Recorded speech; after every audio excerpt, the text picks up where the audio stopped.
বিএনপির চেয়ারপারসনের উপদেষ্টা জয়নুল আবেদিন ফারুক বলেছেন, সরকার সংস্কারের নামে বিলম্ব না করে যে ম্যাপ দেখিয়েছে সেখানে যাওয়ার সঠিক পথ দেখিয়ে দিক। আমরা প্রস্তুত আছি ধানের শীষে ভোট দেওয়ার জন্য। দেরি হলে আওয়ামী লীগ আবার ষড়যন্ত্রে লিপ্ত হবে। বিশেষ বাহিনীর অনুরোধে নতুন দল গঠনের অপেক্ষায় বিএনপি বসে থাকবে না। মঙ্গলবার 18 ফেব্রুয়ারি বিকেলে কুমিল্লা নগরীর কান্দির পাড়ে বিএনপির দলীয় কার্যালয়ের সামনে এক জনসভায় প্রধান অতিথির বক্তব্যে তিনি এসব কথা বলেন।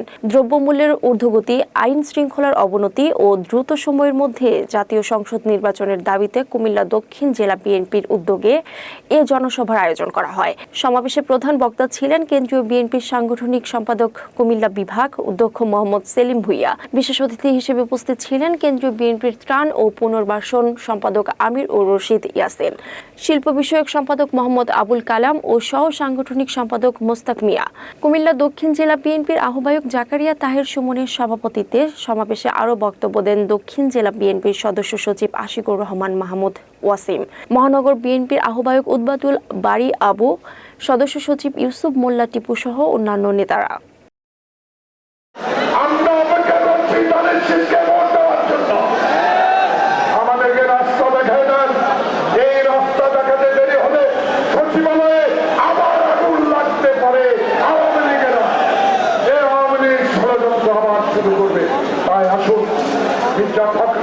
একটি কথা বলেই আমি আমার বক্তব্য শেষ করতে চাই। প্রিয় ভাইয়েরা, মির্জা ফখরুল আলমগীর বলেছে, দয়া করুন, সমর্থন আছে, সমর্থন থাকবে, কোনোদিনও আমরা প্রত্যাহার করে নেব না।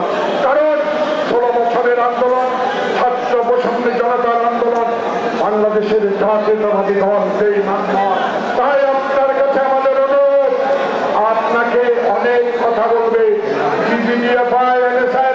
নতুন দল করার পর্যন্ত বাংলাদেশ জাতীয়তাবাদী দল অপেক্ষা করবে। সচ্চ জবাব আন্দোলনে নেতৃত্ব দিয়েছেন তারেক রহমান, আন্দোলনের উৎসাহ দিয়েছেন তারেক রহমান। যেদিন তারেক রহমানের আজকের অনেক মিডিয়া তারেক রহমানের একটি নাম পর্যন্ত 16 বছরে লেগে নাই, সেই তারেক রহমান ধৈর্য ধরে আজকে আপনাদেরকে সুযোগ করে দিয়েছে। সেই সুযোগ আপনারা আজকে যদি নষ্ট করে দেন, ইতিহাসে রাস্তা করে আপনাদের নাম লেখা থাকবে। আপনারাও এই দেশের জনগণের রায়, আপনারা এখনো সিদ্ধান্ত দেরি করলে আপনাদের সুনাম নষ্ট হবে।